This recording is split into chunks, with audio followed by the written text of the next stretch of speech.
akun 524 atau perjalanan dinas itu tidak sembarangan di-ACC oleh DJPB.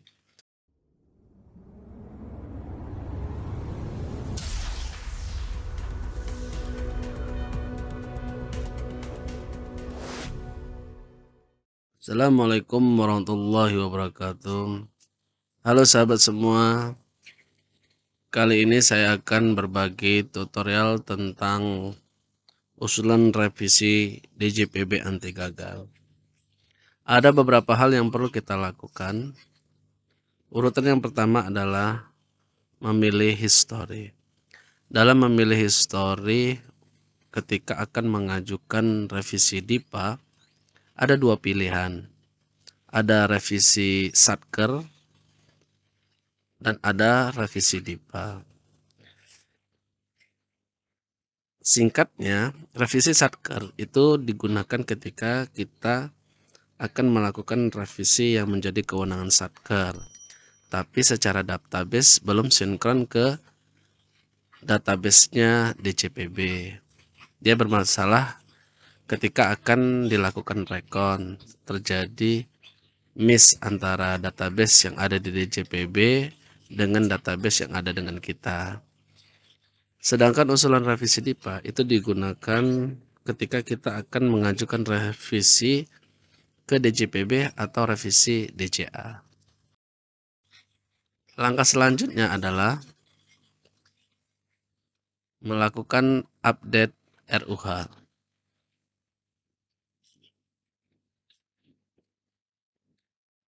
Update RUH itu dilakukan, diedit sesuai dengan usulan masing-masing subject matter atau sesuai ketentuan yang berlaku di kantor. Salah satu contohnya seperti yang saya lakukan ini, saya akan melakukan update RUH berdasarkan usulan masing-masing subject matter yang akan melakukan revisi ke DJPB. Ketiga adalah penyesuaian RPD bulanan. RPD bulanan ini sangat penting karena menjadi salah satu komponen dalam penilaian IKPA. Semakin kecil gap antara RPD dengan realisasi yang dilakukan oleh Satker, itu nilainya semakin besar dalam komponen penilaian IKPA. Langkah keempat adalah validasi data belanja. Validasi data belanja ini dilakukan untuk memastikan bahwa kerjakan sebelumnya sudah valid secara sistem. Ini saya lakukan setelah saya melakukan update RUH dan penyiasan RPD. Ini dapatkan data valid. Ketika misalnya di antara kita ada yang menemukan error, itu bisa dicek di report errornya. Nah, di sini akan dikasih tahu yang mana bagian error yang telah kita lakukan dan itu bisa diperbaiki.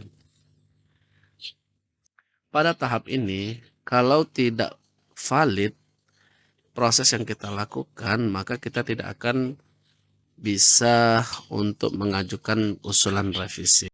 Langkah kelima adalah submit dan approve data. Langkah ini dilakukan oleh approver. Pada tahap ini kita akan diberi beberapa pilihan. Jadi di sini ada dua ya. Ada Satker, ada unit. Kalau kita ingin mengusulkan revisi DIPA secara mandiri atau memang dari Satkernya secara langsung ke DJPB, itu yang dipilih adalah ownernya Satker dan checklistnya dipilih huruf S. Tapi kalau misalnya suatu saat ada revisi DJA atau revisi yang dilakukan secara bersama-sama dengan satker-satker lain, maka yang dipilih adalah ownernya unit, checklistnya adalah S. Langkah keenam adalah download kelengkapan. Kelengkapan apa aja yang menjadi syarat dalam usulan revisi DIPA ke DJPB. Yang pertama itu adalah dokumen matrik usulan revisi. Di sini kita akan melihat matrik semula dan menjadi atau sebelum dan sesudah usulan yang akan kita lakukan. Matrik usulan revisi dan petikan DIPA konsep. Kedua dokumen ini harus kita download semua sebagai kelengkapan dalam pengajuan revisi DIPA ke DJPB. Langkah ketujuh adalah pengecekan akun 524 bla bla bla. Jadi dalam revisi ke DJPB atau aturan akhir-akhir ini yang dimulai dari tahun 2021 sampai sekarang itu akun 524 atau perjalanan dinas itu tidak sembarangan di ACC oleh DJPB. Untuk ACC mendapatkan ACC DJPB, Satker harus membuat surat pernyataan dari KPA masing-masing Satker. Ini contohnya ya. Nah, ini kami membuat usulan akun 524. Ini setiap jumlah bertambah itu harus kita buat dalam surat pernyataan. Tapi kalau misalnya akun 524-nya berkurang, itu nggak perlu. Langkah selanjutnya, yaitu langkah ke-8 adalah surat usulan revisi. Contohnya seperti ini ya, untuk surat usulan revisi. Terus kita buat sesuai format. Biasanya DJPB tidak akan meng-ACC kalau misalnya format yang kita lampirkan tidak sesuai. Nah, ini untuk dasar hukum yang 1B, ini harus sesuai dengan petikan DIPA terakhir. Kalau misalnya kebetulan punya saya, DIPA petikan terakhir itu adalah revisi keempat.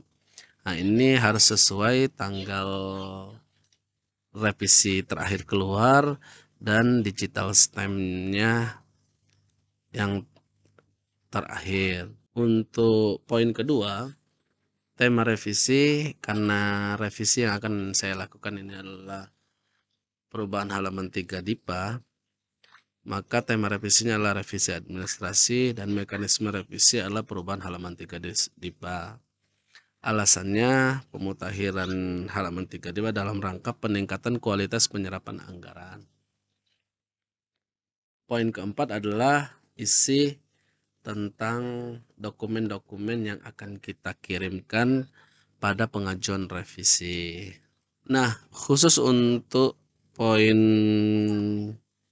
petikan DIPA konsep dan petikan DIPA terakhir serta matrik semula menjadi, itu kita harus gabungkan dalam satu file.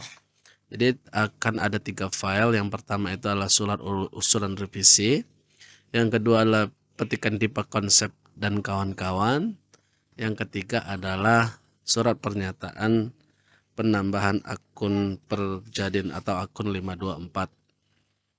Kalau misalnya sudah lengkap semua syarat-syarat dokumen, maka kita akan tiba di tahap terakhir, yaitu pengajuan revisi. Mulai tahun 2022 atau lebih tepatnya mulai Februari 2022, pengajuan revisi itu tidak lagi melalui satu DCA, tapi melalui aplikasi Sakti secara langsung. Jadi untuk pengajuan revisi itu bisa dilakukan oleh akun OPR atau akun approver. Bedanya kalau kita login akun approver, maka kode OTP itu akan masuk ke HP-nya KPA. Tapi kalau misalnya kita pengajuan revisi oleh operator, OTP-nya akan masuk ke PPK atau yang ada di atasnya. Nah, pengajuannya seperti ini ya. Menu dalam pengajuan seperti ini harus sesuai dengan surat usulan revisi. Mulai dari nomor surat, tanggal surat, perihal surat, nama pejabat yang mengajukan, dan pilih KPA-nya. Nah, ini pilihannya untuk penerima OTP karena yang kita login akun OPR, maka penerima OTP-nya adalah PPK-nya atau yang di atasnya. Revisi karena ini pemutakhiran halaman 3 DIPA, maka yang saya pilih adalah 315, yaitu perubahan rencana penarikan dana atau perkiraan penerimaan dalam halaman 3 DIPA. Nah, untuk dokumen yang telah kita siapkan tadi itu harus kita upload, mulai dari surat usulan revisi dalam bentuk PDF ya. Nah, ini kita upload di sini. Terus untuk dokumen pendukung yang nomor 2 tadi, yang petikan DIPA, konsep dan kawan-kawan, kita upload di dokumen kedua. Sedangkan dokumen pendukung terkait lainnya itu saya upload adalah surat pernyataan penambahan perjadin. Nah, kalau misalnya sudah semua, tinggal kita ajukan. Nah, ini contoh punya saya yang saya ajuin ya. Saya mengajukan pada tanggal 4 Maret pada pukul 14.29. Ternyata karena dokumen-dokumen yang saya ajukan sudah lengkap dan sesuai yang telah disyaratkan oleh Kemenkyu. Alhamdulillah jam 18.13 itu udah diterima pada tahap penelitian. Jam 18.15 ADK sakti saya sudah keluar. Jadi hanya dalam beberapa jam bisa selesai pengajuan usulan revisi DIPA ke DJPB. Nah, mungkin itu saja teman-teman sharing tutorial tentang pengajuan revisi ke DJPB. Mudah-mudahan ini bermanfaat untuk teman-teman yang masih baru. Terima kasih. Assalamualaikum warahmatullahi wabarakatuh.